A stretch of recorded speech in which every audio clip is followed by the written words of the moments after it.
Baik, masih ada waktu. Sekarang kita jelajahi kalimat-kalimatnya Sokrates untuk memperdalam pengenalan diri. Ini ada beberapa quotes yang menurut saya menarik. Yang pertama kata Sokrates, "The easiest and noblest way is not to destroy others, but to improve yourself." Jalan paling mudah dan paling mulia itu bukan menghancurkan orang lain, tetapi meningkatkan kualitas diri kita. Jadi meningkatkan dirimu. Hari ini kan banyak orang yang fokusnya adalah menghancurkan yang lain. Dia ingin tinggi dengan cara menjatuhkan yang lain. Ya memang mungkin kalau kamu sukses menjatuhkan yang lain, kamu lebih tinggi dari dia, wong dia jatuh. Tapi sebenarnya kamu tidak tambah tinggi, tidak tambah mulia. Maka ada jalan lebih mudah, atau easiest itu jalan paling mudah dan paling mulia adalah kualitasmu naik terus. Jadi kemarin saya begini, sekarang saya lebih baik lagi, besok lebih baik lagi. Ini orang mulia. Jadi bukan jalan yang menghancurkan orang lain. Biarlah orang lain dengan perspektif dan gayanya. Untuk menunjukkan betapa aku lebih benar dari dia, tidak dengan cara jegal dia, tapi dengan cara tunjukkan bahwa kebaikanmu lebih banyak, kualitas dirimu lebih tinggi. Makanya Al-Quran itu menyuruh fastabiqul khairat, berlomba saja dalam kebaikan, bukan tabrakan. Nah, silahkan partaimu apa, jagomu siapa. Kalau ingin bertarung secara elegan, Quranik, improve yourself di pilihanmu. Jadi bukan dengan cara bongkar-bongkar menjatuhkan yang bukan pilihanmu. Baik, biar kamu jadi orang mulia. Kalau pakai quotes-nya Sokrates ini. Nah, jalan untuk meningkatkan kualitas diri tentu saja diawali dari pengenalan diri dan secara istiqomah menguji diri. Itu satu-satunya jalan kita bisa lebih baik. Kita lanjutkan.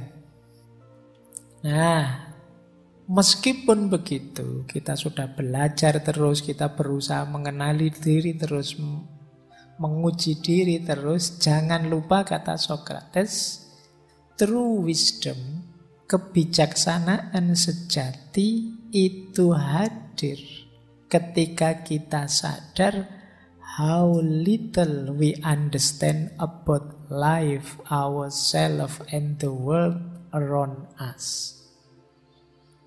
Ketika kita sadar ilmu kita itu masih sangat sedikit. Baik tentang diri kita, tentang hidup ini, maupun tentang dunia di sekeliling kita. Makanya orang itu tambah pinter, biasanya tambah tawadhu. Bukan karena acting tawadhu atau memaksa diri tawadhu.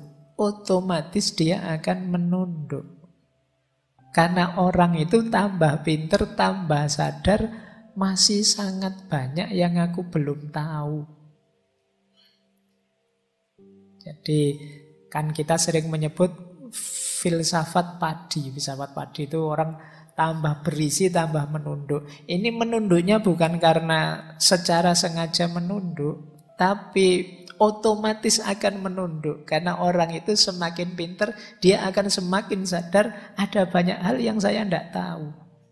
Satu informasi yang kita dapat biasanya diikuti banyak pertanyaan mengiringi informasi itu, sehingga terus menunduk. Mungkin tiba-tiba saya dapat informasi, Pak, yang biasanya ikut ngaji filsafat itu, Yang satu duduk di pojok utara, satu di pojok selatan. Sekarang jadian Pak, sudah nikah Pak misalnya. Ini satu informasi kan. Loh, satu informasi ini kan diiringi terus, kamu kan terus muncul banyak pertanyaan. Loh, nembaknya kapan itu? Terus ketemunya di mana itu? Kok bisa cocok seperti apa itu? Loh, pertanyaannya kan jadi banyak.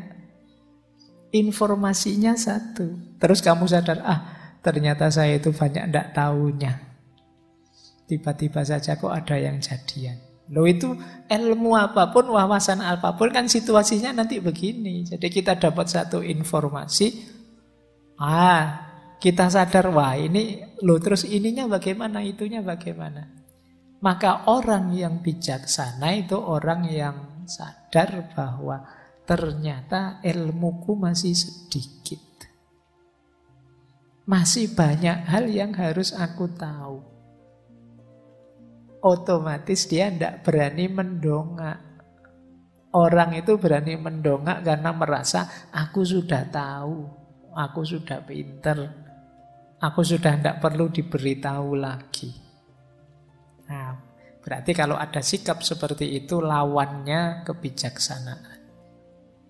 Orang bijaksana itu orang yang sadar ilmunya masih sedikit. Dan Sokrates kan terkenal sekali bilang bahwa satu-satunya yang aku tahu adalah bahwa aku tidak tahu apa-apa. Itulah mengapa aku disebut orang bijaksana. Baik, nah ini juga menarik lanjutannya. Orang pinter, smart people learn from everything and everyone. Average people from their experiences. Stupid people already have all the answers. Orang pinter itu situasi dirinya adalah selalu belajar dari siapapun, dari apapun. Orang biasa, level-level standar mungkin kayak kita itu ya belajarnya dari pengalaman. Kalau orang bodoh merasa tidak perlu belajar lagi karena dia merasa sudah tahu semua jawaban. Jadi berarti apa? Orang yang merasa ngerti banyak hal, ngerti apapun itu sebenarnya orang tidak pinter. Karena berarti dia berhenti belajar. Padahal tadi manusia itu hakikatnya pengetahuannya sedikit. Kalau dia berhenti belajar ya dia tidak pinter lagi. Makanya dalam agama itu belajar itu wajib. Kok ada orang merasa pinter, berarti dia sudah tidak merasa perlu belajar lagi. Dia meninggalkan kewajiban agama sebenarnya. Maka ayo serius nawa itu belajar. Di situasi apapun.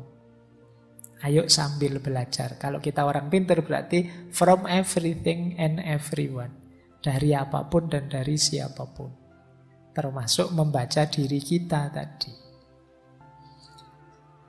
Nah, let him that would move the world first move himself.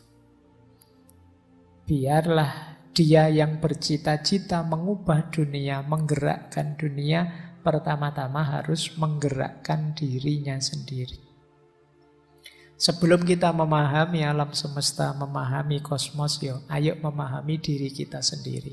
Kalau kita ingin membuat perubahan besar di muka bumi ini, pertama-tama ayo mengubah diri kita sendiri dulu.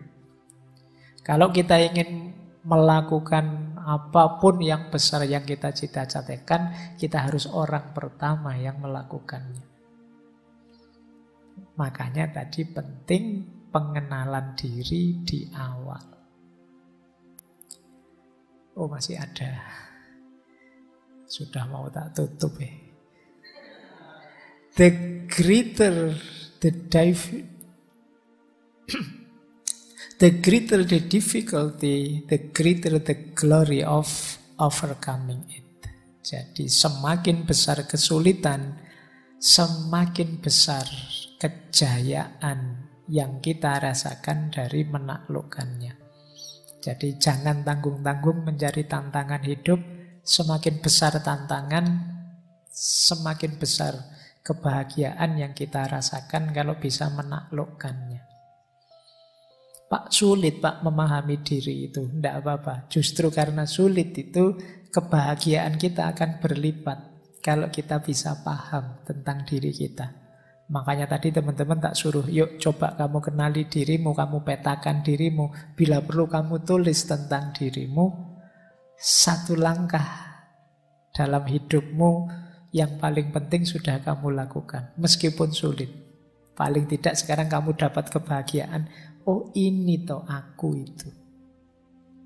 Seperti ini loh profilku ternyata. Nah ini kan membahagiakan. Sekarang kita kenal siapa diri kita.